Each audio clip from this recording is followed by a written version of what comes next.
On December 5th, 1901, Walt Disney was born. And today, December 5th, 2021, I'll be sharing some of my favorite memories and thoughts about Walt Disney. So let's dive right in.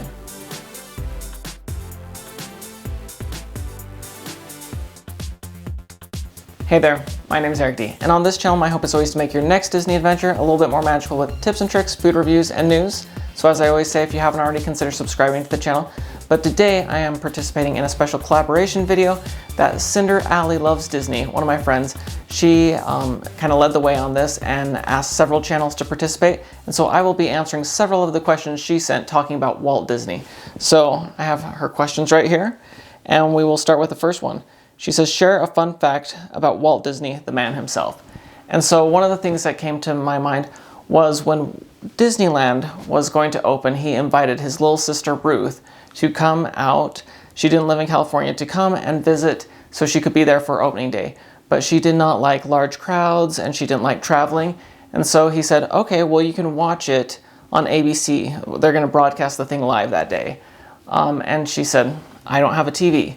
So Walt sent her the money necessary for her to buy a brand new TV so she could watch the opening day of Disneyland. And I just thought that speaks to his character, that this is one of the bigger days of his life, something very exciting. He did want his family to be there. And when she turned him down because, you know, for her various reasons, she felt like she couldn't be there, instead of being bitter or jaded about it, he, found a way for her to still participate in it because it was important for him to have her part of that. So I just think that speaks to a little bit about the man himself, which I really love. The next question is, what do you admire about him? And one of the things I really admire about him is that he never seemed to be satisfied necessarily to just stop wherever he was at. He always wanted to move and progress and move forward. So whether it was with Oswald the Lucky Rabbit and the Alice shorts earlier on, once he lost the rights to Oswald, he continues to move on, creating Mickey Mouse. So he starts out with just cartoons, then he moves to full-length feature animation, and then he continues on to live action films, and then eventually Disneyland. And even at the end of his life, as he's still planning Walt Disney World, he's talking about Epcot, ways to make the communities better. So I loved how he was always looking to the future and always trying to improve and have things grow. He wasn't just looking at his success in the past and being content with that. So that is something that I hope I can do more. The next question was, how do you relate to him? And I know what that's talking about as far as what are some things or qualities you relate to. But I will add that I did a little looking into it on my family history line, and I am 9th cousins with Walt Disney. And so, no, we would never be at the same family reunion because that's pretty far apart, but I still like to see that connection from the great-grandparents, 9 times there through his mother's side. But how I relate to him is one of the things I really love is when you read in different books people have written about him, and also documentaries where people who worked with him talk about it, they all say that when you were talking to Walt, he really took a personal interest in people. And that is one thing that I definitely want to do, and be able to have that personal connection with people, and that he really cared about that. So I really love that he took that time to learn about people, ask them questions, and then he would call on them later on to help make his dreams become a reality. So I just think that's a great quality, that he really cared individually about these people. The next question is, has he inspired you, and in what way?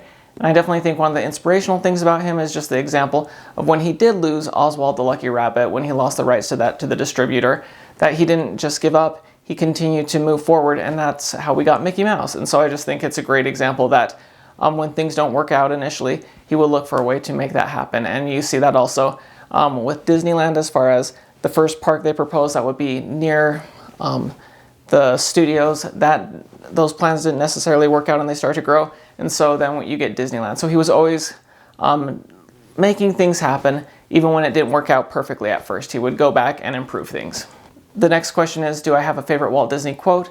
And this one is a classic one, we all know it, but I will read it. It says, around here, however, we don't look backwards for very long. We keep moving forward, opening up new doors and doing new things, because we're curious, and curiosity keeps leading us down new paths. So once again, just looking to the future, looking to see how things can be better and improved, and not worrying too much about what's in the past. And the last question is, what is your favorite Disney memory? And I am interpreting that kind of all the things Walt put together, how has that impacted me, and like some of my favorite memories.